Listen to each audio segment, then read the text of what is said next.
예, 정치권은 지금 대선 패배의 후폭풍이 불어닥치고 있습니다. 국민의당도 마찬가지입니다. 득표율 3위, 게다가 믿었던 호남에서까지 밀렸기 때문인데요. 어제 박지원 대표를 비롯한 지도부는 패배의 책임을 지고 일괄 사퇴했습니다. 문재인 대통령은 국민의당을 방문했죠.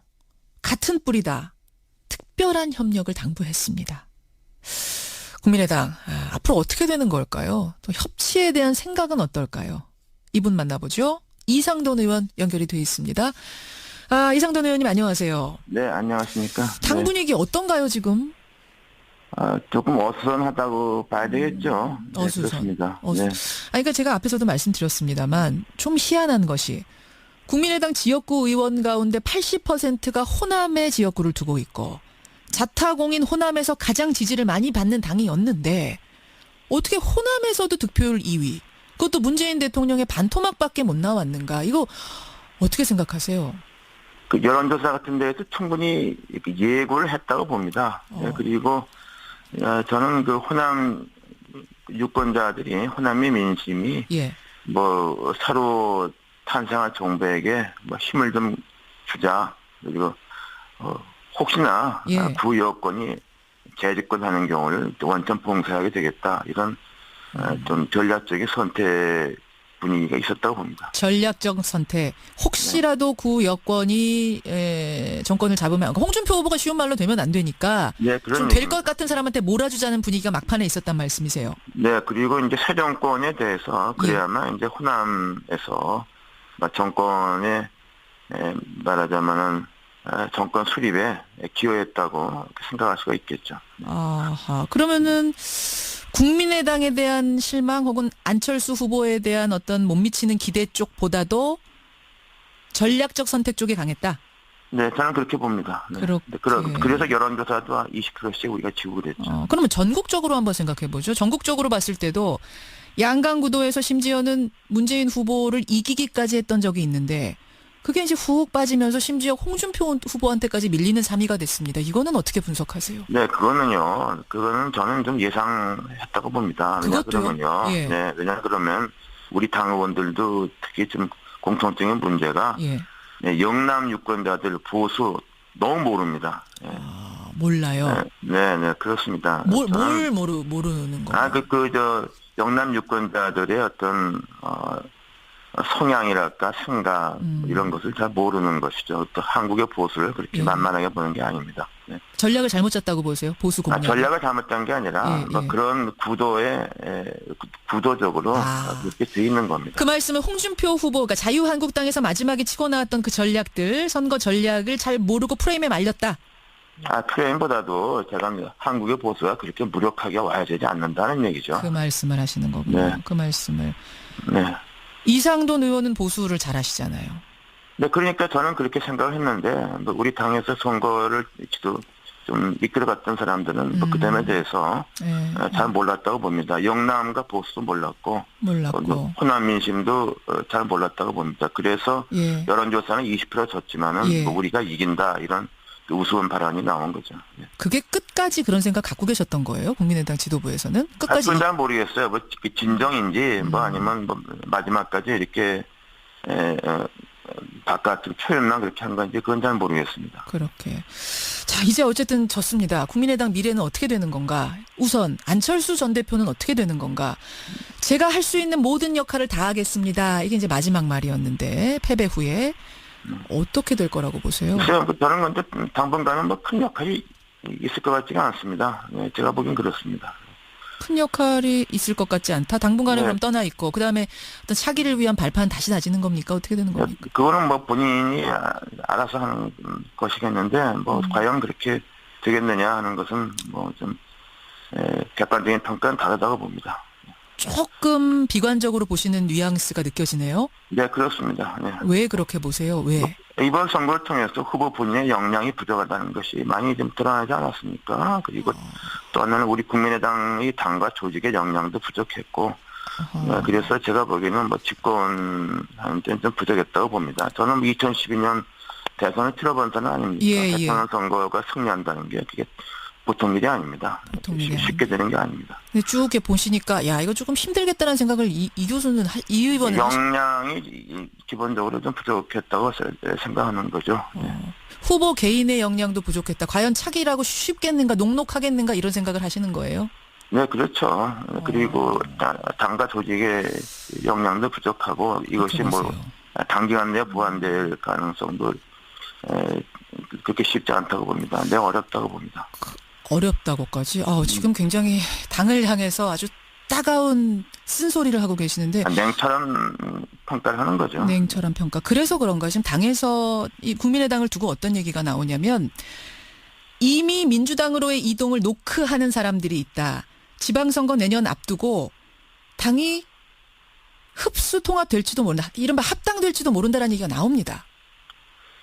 네, 그런 얘기가 뭐 나오는 것 같은데요. 그건 뭐 일부 의원들이 좀 하는 얘기 아니겠습니까? 그러나 또 이번에 제가 보기에는 민주당과의 합당도 그렇게 의원들, 구성원들의 어떤 총의를 모두 어렵다고 봅니다. 의원뿐 아니라 그것은 원외 지역위원장들, 원외에도 의견을 수렴해야 되는데 그건 전 굉장히 어렵다고 봅니다. 굉장히 어려운 일이라고? 네, 다만 정책적인 공조 또는 뭐 연정이라는 형태의 협력 이런 것은 좀 가능할 수 있다고 봅니다. 그러니까 당장은 뭐 당장 합당이 가당키는 한 얘기겠습니까? 지금 대선까지 치른 당인데 의석이 몇 개인데 그렇지만 이제 지방선거 앞두고 호남에서의 지지 기반이 흔들린다는 생각이 들면은 뭐 의원들이나 혹은 출마하려는 사람들이 우리 합당하자 이렇게 나오는 건 아닌가 싶어서요.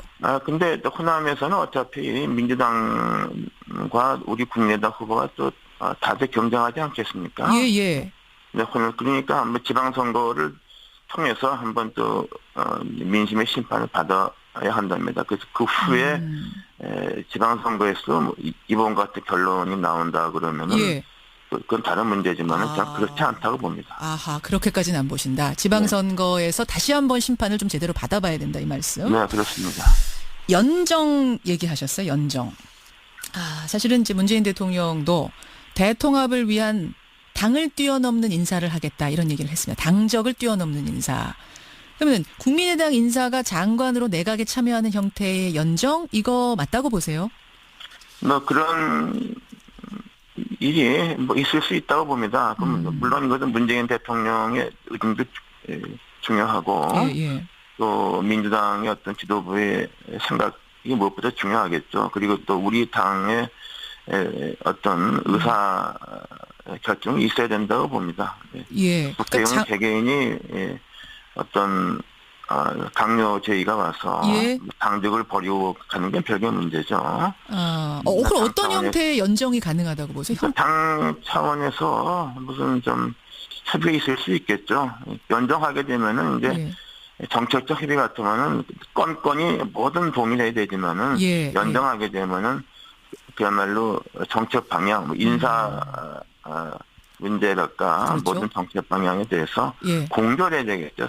사전에 협력을 해서. 사전에 다. 네, 그거 다르죠. 네. 그럼 국민의당은 오케이 할 거라고 보세요? 연정에 대해서? 아니, 그건 뭐 제가 말씀드릴 사항은 아닙니다. 개인적으로는 어떻게 보세요? 해야 된다고 보세요? 저는 뭐 어떤 여건에 따라서는 할 수도 있다고 봅니다. 그렇게 보시는군요. 연정. 국민의당 이상돈 의원. 이 협치의 가늠대가 첫 가늠대가 되는 게 이낙연 지사의 인사청문회, 이낙연 총리 내정자의 인사청문회가 될 것 같습니다. 이 총리 지명은 어떻게 평가하십니까? 저는 무난한 인사라고 봅니다. 다만 현직 도지사기 때문에 임기를 못 채우고 총리를 맡는다는 거, 뭐 그게 하나 문제지. 뭐 현재 상황에서 뭐 이낙연 지사만큼 뭐 총리직에 걸맞는 사람도 없다고 봅니다. 그 정도로 후한 점수를 주셨네요. 일단 국민의당은 통과네요, 인사청문회. 그건 뭐 그것도 제가 말씀드린 건 아니에요. 뭐 그렇긴 합니다. 어제 국민의당이 전체적으로 좋은 논평을 또 내기도 하셨더라고요. 임종석 비서실장에 대해서는 이제 어떤 얘기가 나오냐면 자유한국당에서 나온 얘기죠. 주사파 출신 아니냐, 대학 운동권 출신 아니냐. 이 부분에 대한 비서실장으로서 부적절하다. 어떻게 생각하십니까? 글쎄요, 뭐 비서실장과 수석 인사는 일단은 대통령의 의중을 최대로 존중해야 된다고 봅니다. 그래서 조금 불만족스러운 게 있더라도 예. 일단 특히 당선된 대통령 임기 초기 아닙니까? 헌임 기간이기 때문에 예. 비서실장과 수석은 일단은 대통령의 의중을. 인선을 뭐 최대한 존중하는 게 옳다고 봅니다. 어떤 불만족스러운 점이 있더라도. 여기에 대해서도 긍정적인 평가시군요. 그러면 민정수석으로 지금 이름이 오르내리는 내정자다라고 오르내리는 조국 교수 여기에 대해서는 어떻게 보세요? 같은 법학자시기 때문에 아마 법 이쪽에 대해서는 좀 아니, 뭐 개인적으로 깊은 뭐 시각을. 저한테는 뭐 대학교 한 10한 2, 3년인가 후배가 되는데 예. 네, 무엇보다도 좀 민정수석은 이제 검찰 출신이 해서는 이제 안 되는 거죠. 안 그 된다. 점에서는 저는 평가받아야 된다고 보고 역시 정권이 바뀌었다는 것을 실감할 수 있는 인사라고 봅니다. 아, 민정수석에 만약 조국 교수가 된다면 이게 진짜 정권 바뀌었구나라는 걸 실감하는 인사가 될 거다. 네, 그런 그렇게까지. 분위기 확 들지 않습니까? 뭐 과거 같으면 뭐 검찰 대검차장이었던 사람이라서 뭐 예, 이런 예. 사람도 임명했잖아요. 네. 왜 그렇게 임명했냐면은 청와대가 검찰도 잘 알아야 되고 국정원하고도 소통해야 되고 다 알아야 되기 때문에 조직을 잘하는 사람이 필요하다. 그래서 민정수석은 그런 사람들이 됐던 거거든요. 혹시 조국 교수가 되면 현장을 너무 몰라서 소통의 부족 뭐 이런 거 우려하시는 분들도 계시더라고요. 더러. 아니죠. 지금까지 그렇게 민정수석을 검찰 출신에서 검찰을 장악하기 위함이었죠. 네, 그러니까 문 대통령은 검찰을 장악한 의지가 전혀 없다. 없는 것이고 전혀 없다. 오히려 검찰의 적폐를 예. 좀 개혁할 의지가 보인다는 점이죠. 네. 말하자면은 반우병우적인 생각 뭐 이렇게 봐야 되는 건가요? 그러니까 우병우 같은 경우 극단적인 경우죠. 뭐 그런 경우 있으면 되겠습니까? 그래서 알겠습니다. 앞으로는 이런 일이 있으면 안 되겠다. 그리고 이제 이 기회에 예. 검찰의 어떤 문화 조직, 예. 어떤 행태 이런 것을 좀 정상화하는 것이죠. 비정상을 정상화하는 것이죠. 알겠습니다. 제가 지금 첫 단계라고 봅니다. 네. 제가 말씀을 나누다 보니까 민주당 의원하고 인터뷰하나 싶을 정도로 잘해줬으면 좋겠다라는 이런 진심이 좀 느껴지네요. 그 정도에. 네네. 예, 알겠습니다.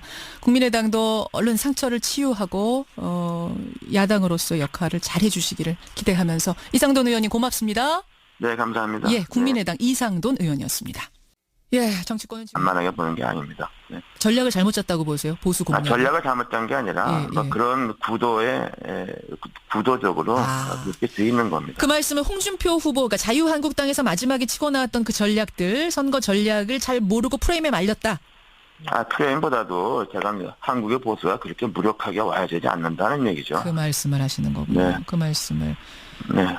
이상돈 의원은 보수를 잘 하시잖아요. 네, 그러니까 저는 그렇게 생각을 했는데, 우리 당에서 선거를 좀 이끌어갔던 사람들은 그 점에 대해서 네. 잘 몰랐다고 봅니다. 영남과 보수도 몰랐고, 호남 민심도 잘 몰랐다고 봅니다. 그래서 예. 여론조사는 20% 졌지만은 예. 우리가 이긴다 이런 우스운 발언이 나온 거죠. 네. 그게 끝까지 그런 생각 갖고 계셨던 거예요? 국민의당 지도부에서는? 끝까지. 잘 모르겠어요. 뭐 진정인지 아니면 마지막까지 이렇게 어떻게 호남에서도 득표율 2위. 그것도 문재인 대통령의 반토막밖에 못 나왔는가. 이거 어떻게 생각하세요? 그 여론조사 같은 데에도 충분히 예고를 했다고 봅니다. 그리고 저는 그 호남 유권자들이 호남의 민심이 예. 뭐 새로 탄생한 정부에게 뭐 힘을 좀 주자. 그리고 혹시나 예. 구 여권이 재집권하는 경우를 원천 봉쇄하게 되겠다. 이런 좀 전략적인 선택 분위기가 있었다고 봅니다. 전략적 선택. 혹시라도 구 여권이 정권을 잡으면 홍준표 후보가 쉬운 말로 되면 안 되니까 네, 좀 될 것 같은 사람한테 몰아주자는 분위기가 막판에 있었단 말씀이세요. 네, 그리고 이제 새 정권에 대해서 그래야만 이제 호남에서 정권에 말하자면은 정권 수립에 기여했다고 생각할 수가 있겠죠. 바깥으로 표현만 그렇게 한 건지 그건 잘 모르겠습니다. 그렇게. 자, 이제 어쨌든 졌습니다. 국민의당 미래는 어떻게 되는 건가? 우선 안철수 전 대표는 어떻게 되는 건가? 제가 할 수 있는 모든 역할을 다 하겠습니다. 이게 이제 마지막 말이었는데 패배 후에 어떻게 될 거라고 보세요? 글쎄요, 저는 먼저 당분간은 뭐 큰 역할이 있을 것 같지가 않습니다. 네, 제가 보기엔 그렇습니다. 큰 역할이 있을 것 같지 않다. 당분간은 네. 그럼 떠나 있고 그다음에 어떤 차기를 위한 발판 다시 다지는 겁니까? 어떻게 되는 겁니까? 그거는 뭐 본인이 알아서 하는 것이겠는데 뭐 과연 그렇게 되겠느냐 하는 것은 뭐 좀 객관적인 평가는 다르다고 봅니다. 조금 비관적으로 보시는 뉘앙스가 느껴지네요. 네, 그렇습니다. 네. 왜 그렇게 보세요? 왜? 이번 선거를 통해서 후보 본인의 역량이 부족하다는 것이 많이 좀 드러나지 않았습니까? 그리고 또 하나는 우리 국민의당의 당과 조직의 역량도 부족했고, 그래서 제가 보기에는 아하. 그러면은 국민의당에 대한 실망 혹은 안철수 후보에 대한 어떤 못 미치는 기대 쪽보다도 전략적 선택 쪽이 강했다. 네, 저는 그렇게 봅니다. 네. 그래서 여론조사도 20%씩 우리가 지고 그랬죠. 그러면 전국적으로 한번 생각해 보죠. 전국적으로 봤을 때도 양강 구도에서 심지어는 문재인 후보를 이기기까지 했던 적이 있는데 그게 이제 훅 빠지면서 심지어 홍준표 후보한테까지 밀리는 3위가 됐습니다. 이거는 어떻게 분석하세요? 네, 그거는 저는 좀 예상했다고 봅니다. 그것도요? 예. 네, 왜냐 그러면 우리 당 의원들도 특히 좀 공통적인 문제가 예. 네, 영남 유권자들 보수 너무 모릅니다. 네. 몰라요. 네, 그렇습니다. 뭘 모르는 거예요? 영남 유권자들의 어떤 성향이랄까 생각 이런 것을 잘 모르는 것이죠. 또 한국의 보수를 그렇게 정치권은 지금 대선 패배의 후폭풍이 불어닥치고 있습니다. 국민의당도 마찬가지입니다. 득표율 3위. 게다가 믿었던 호남에서까지 밀렸기 때문인데요. 어제 박지원 대표를 비롯한 지도부는 패배의 책임을 지고 일괄 사퇴했습니다. 문재인 대통령은 국민의당을 방문했죠. 같은 뿌리다. 특별한 협력을 당부했습니다. 국민의당 앞으로 어떻게 되는 걸까요? 또 협치에 대한 생각은 어떨까요? 이분 만나보죠. 이상돈 의원 연결이 돼 있습니다. 이상돈 의원님 안녕하세요. 네, 안녕하십니까. 당 분위기 어떤가요 지금? 조금 어수선하다고 봐야 되겠죠. 네, 어수선. 그렇습니다. 네. 그러니까 제가 앞에서도 말씀드렸습니다만 좀 희한한 것이 국민의당 지역구 의원 가운데 80%가 호남의 지역구를 두고 있고 자타공인 호남에서 가장 지지를 많이 받는 당이었는데